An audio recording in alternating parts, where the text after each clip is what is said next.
Did you know that in MLB The Show, a hitter with 60 contact and 60 power will hit balls further than one with 100 contact and 60 power? It turns out that SDS has an entire system that classifies hitters into one of three groups: contact, balance, and power, and it dictates way more about the game than you might think. To explain this in greater detail, let's start with SDS's own words in the strategy guide. Batters with much higher contact ability than power will hit more line drives than just their contact ability alone would indicate. For this kind of batter, we'll call a contact hitter. The PCI is not an ideal representation of the hit type you'll get because the line drive region is much bigger than normal. Note the power hitters succeed differently, and every hit type they produce will be more successful: fly balls, line drives, ground balls, etc.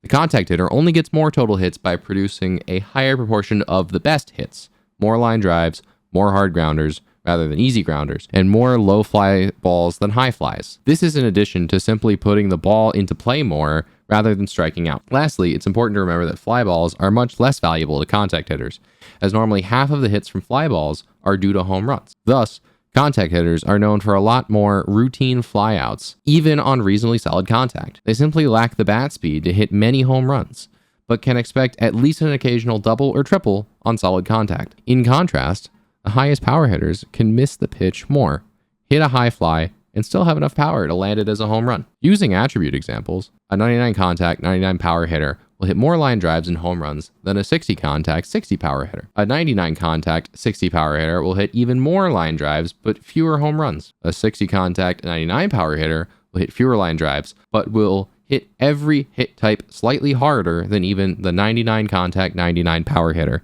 in order to compensate for their fewer balls put into play. Now, I'm sure you're asking, jMils, how do I know if a hitter is contact, balanced, or power? Unfortunately, that isn't an easy question to answer anymore. In previous MLB The Shows, you used to be able to R2, and it would show you right below your batter's card art. And while that does still work in some of the offline presentation styles still in MLB 25, unfortunately, a lot of the new DD presentation styles no longer show that attribute. Fortunately for you guys, I am way too much of a nerd when it comes to this game, and I've already figured out how all these thresholds work. So for your hitter to be a contact hitter, their power has to be more than 25% less of their contact, or less than 75% of their contact. When a hitter has 125 contact, 92 power and below would make them a contact hitter. Now, to be a power hitter, their power needs to be at least 15% higher than their contact rating. That means if they have 125 power, any contact 108 or below would make them a power hitter. Anything in between those ranges would make them a balanced hitter. This is why it's so easy to hit home runs with silvers and bronzes and PR that have twice as much power as contact. And it's also why cards like Freddie Freeman are having a bit more perfect flyouts than we'd expect. So what does this mean for your lineup construction? If you read further into the strategy guide, SDS will tell you that power is the most important attribute, then contact is right because you face a higher proportion of right-handed pitchers. And while it's sound fundamental logic, I don't necessarily agree with how they explain it. Ultimately, it really depends upon when in the game cycle you're building your lineup and playing the game. If it's early, you can use contact hitters. They'll still hit a ball for you over 110 miles an hour, but there's a much wider range of exit velos when you hit perfects. So you can benefit from their ability to get more hits by putting more balls in play, especially when your opponents are running low defense, high offense type players like your Juan Sotos and your Kyle Tuckers. Being able to just put more balls into play is really valuable. As the name implies, balanced hitters are probably the most balanced option across the entire game cycle. They do get good enough exit velos and typically have the most balanced attributes. See what I did there?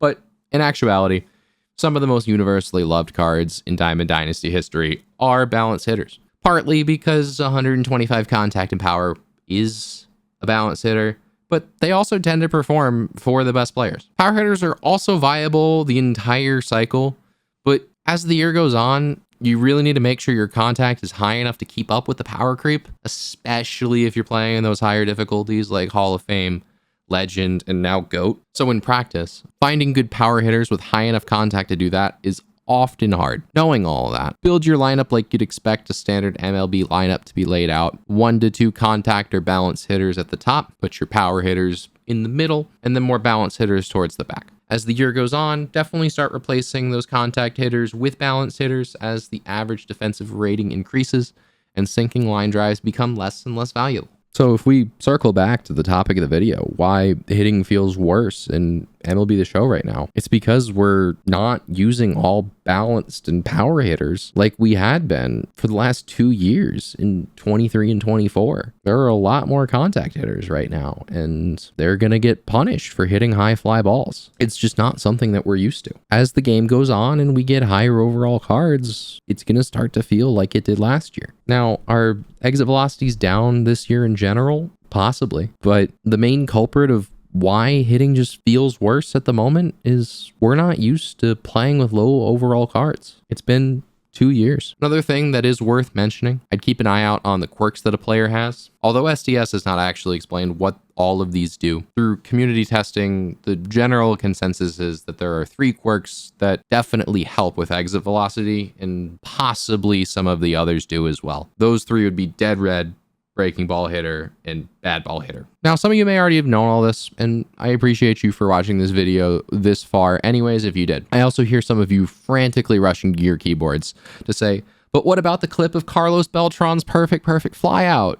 Now, there are 2 other things that could have caused that. First, if it was a contact swing, that can easily happen. Second, when you play online, sometimes there's just some weird desync where each of your opponent's consoles don't communicate with each other properly. I don't remember if that clip was online, but I do think it was in a pro park, and that certainly does not help things because that just puts a little more stress on the consoles, and sometimes they just misfire. So yeah, that's why hitting feels worse in MLB The Show right now. If you learned something or just liked the video, consider hitting that like button and subscribing to the channel. Leave a comment if you have any questions about MLB The Show, and they might just be the topic of my next video.